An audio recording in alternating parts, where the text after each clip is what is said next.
राजा चंद्रसेन भारत के इतिहास के उन वीर, न्यायप्रिय और प्रजावत्सल राजाओं में से एक थे जिनकी गाथाएं आज भी लोकगीतों और कहानियों में सुनाई देती हैं।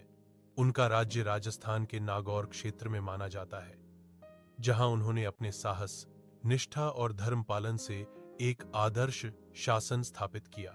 राजा चंद्रसेन अपने समय के अत्यंत बुद्धिमान, पराक्रमी और दयालु शासक थे।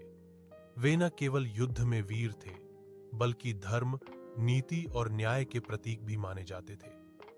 उनके शासनकाल में प्रजा सुखी और सुरक्षित थी। राज्य में अन्न की कमी नहीं थी, व्यापारी सुरक्षित रूप से व्यापार करते थे और गरीबों को उचित सहायता मिलती थी।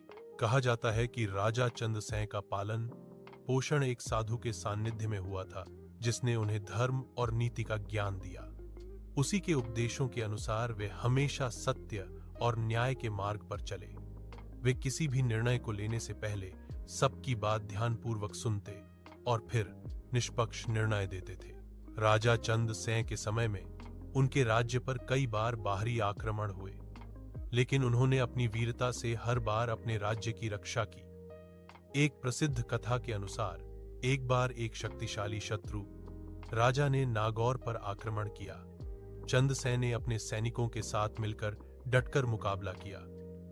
युद्ध बहुत भयंकर हुआ, पर अंत में चंद्रसेन की वीरता के सामने दुश्मन हार मान गया। उन्होंने कभी किसी पर अन्याय नहीं किया और यहां तक कि हार चुके शत्रु को भी जीवन दान दिया। राजा चंद्रसेन का हृदय करुणा से भरा था। वे अपनी प्रजा को परिवार की तरह मानते थे। एक बार उनके राज्य में अकाल पड़ा। अन्न की कमी से लोग त्रस्त हो गए। राजा ने अपने खजाने के द्वार प्रजा के लिए खोल दिए। उन्होंने अपने निजी भंडार,